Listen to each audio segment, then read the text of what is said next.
Assalamu alaikum. My name is Aisha Nida and I am working in Global Special School for Child Development as a ABA therapist. Today we will discuss about specific learning disorder. Specific learning disability क्या होती है? Specific learning disability एक neuro developmental disorder का group है जिसमें बच्चे को problem होती है ability to learn new things, यानी कि नई चीज़ें सीखने में प्रॉब्लम होती है, उसको रीडिंग में प्रॉब्लम होती है, उसको राइटिंग में प्रॉब्लम होती है, उसको मैथ्स की कैलकुलेशन में प्रॉब्लम होती है। और हम इसके बाद देखेंगे कि इसकी कितनी टाइप्स है लर्निंग डिसेबिलिटी की। लर्निंग डिसेबिलिटी की 5 टाइप्स हैं, जिसमें हम सबसे पहले डिसलेक्सिया की बात करेंगे। डिसलेक्सिया क्या है? डिसलेक्सिया जो है वो आपकी रीडिंग से रिलेटेड है, यानी पढ़ने से रिलेटेड है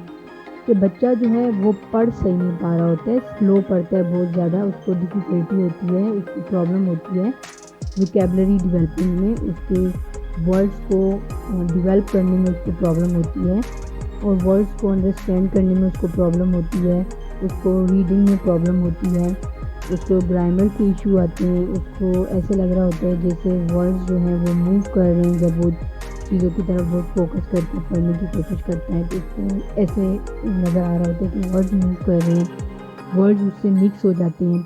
फिर आता है डिस्ग्राफिया। डिस्ग्राफिया में राइटिंग को प्रॉब्लम होती है, यानी वो राइट नहीं कर पा रहा होता है, अपने एक्सप्रेशंस जो हैं वो राइट इन अ रिटन वे नहीं बता पाता है, इमोशंस को, थॉट्स को रिटन वे में नहीं लेके आ पाता है, उसकी जो है हैंड राइटिंग वो सही नहीं होती है, ख़राब होती है, उसको ये नहीं पता होता है कि मुझे लेटर्स में कितना स्पेस देना है, लाइंस पे लिखना है, लाइंस के ऊपर लिखना है, लाइंस के नीचे लिखना है, ये इसमें डिफ़िकल्टी होती है। फिर डिस्कैलकुलिया, ये रिलेटेड टू मैथ्स होता है, यानी मैथमेटिक प्रॉब्लम्स उसको सॉल्व करने नहीं आ रही होती, इवन सिंपल मैथ्स प्रॉब्लम उसको सॉल्व करने नहीं आ रही होती है, उसको नंबर्स का कॉन्सेप्ट नहीं होता, उसको ये नहीं पता होता है कि 1 पहले आता है या फिर 10 पहले आता है या 10 बाद में आता है, इस तरीके से उसको नंबर्स का कॉन्सेप्ट नहीं होता, वो रीजनिंग नहीं कर पा रहा होता है, उसको पैसे गिनने में प्रॉब्लम होती है, उसको पैसों का कॉन्सेप्ट नहीं होता है, उसको टाइम देखने में प्रॉब्लम होती है, उसको नंबर्स को पैटर्न्स में डालने का प्रॉब्लम होता है। फिर उसके बाद आता है ऑडिटरी प्रोसेसिंग डिसऑर्डर।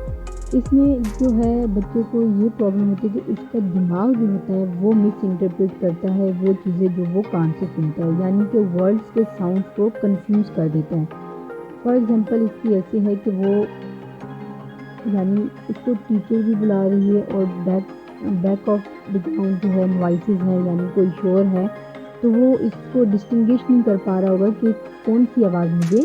सुननी है या किस पे रिस्पॉन्स करना है, यानी उसको मिस इन्फॉर्मेशन होती है, मिस इंटरप्रेट करता है चीज़ों को साउंड्स के दरमियान में। फिर उसके बाद आ जाता है language processing disorder. Language processing disorder में उसको डिफ़िकल्टी होती है बोलने में, यानी कि उसको प्रॉब्लम होती है आवाज़ को सुनने में और आवाज़ को, यानी कि आवाज़ को मतलब देने में, आवाज़ को इंटरप्रिटेशन देने में प्रॉब्लम होती है,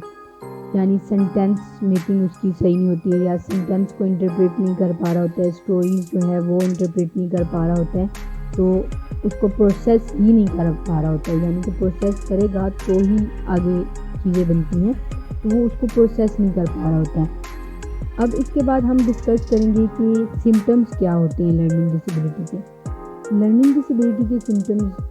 ये है कि पुअर मेमोरी होती है, मेमोराइज़ नहीं कर पा रहे होते हैं चीज़ों को, डिफ़िकल्टी होती है फोकस करने में, जैसे कि मैं डिसलेक्सिया में बता चुकी हूँ कि उनको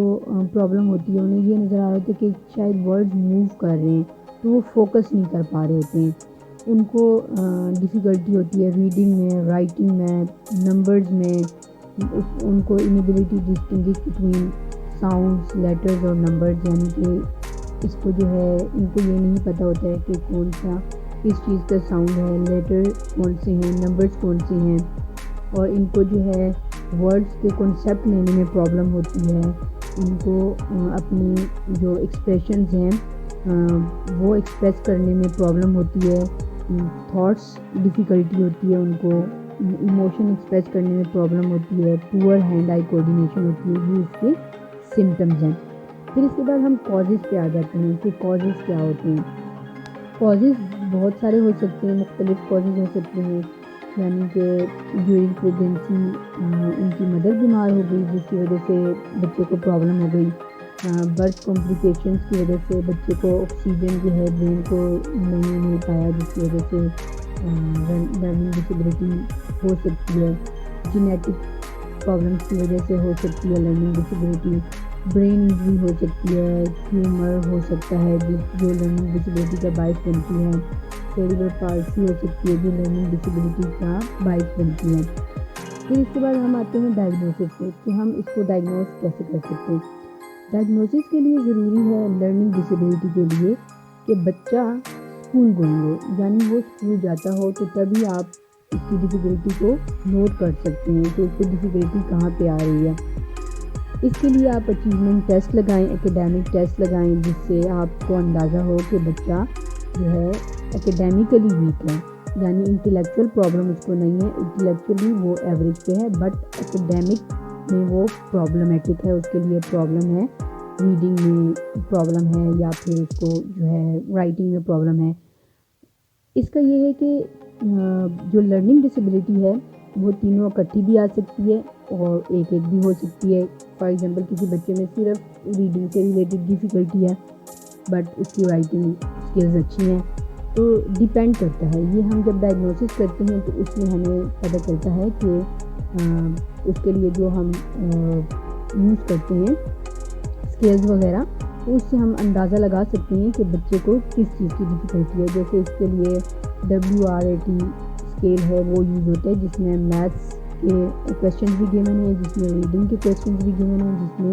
آپ کے رائٹنگ کے کویشچنز بھی گیون ہیں. تو اس کے ذریعے ہم ڈائگنوسس کر سکتے ہیں کہ اس کو ادھر اسپیسیفک کوئی پرابلم ہے یا پھر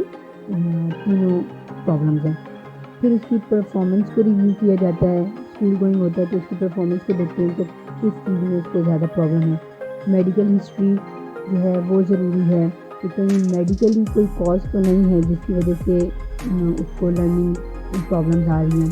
اور پھر نیورولوجیکل ایگزامینیشن، یعنی نیورولوجیکل ایگزامینیشن بھی ضروری ہے. فار ایگزامپل اس کو سیریبرل پالسی ہے جس کی وجہ سے اس کو جو ہے لرننگ ڈیفیکلٹی ہے،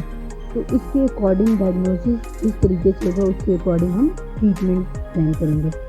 ان کے ٹریٹمنٹ کے لیے یہ ضروری ہے کہ آپ ان کے لیے اسپیسیفک گولز بنائیں، IEP ڈیولپ کریں، اسپیسیفک گول ہو for each student. Behaviour therapy دے سکتے ہیں، اسپیچ تھراپی دے سکتے ہیں، کیونکہ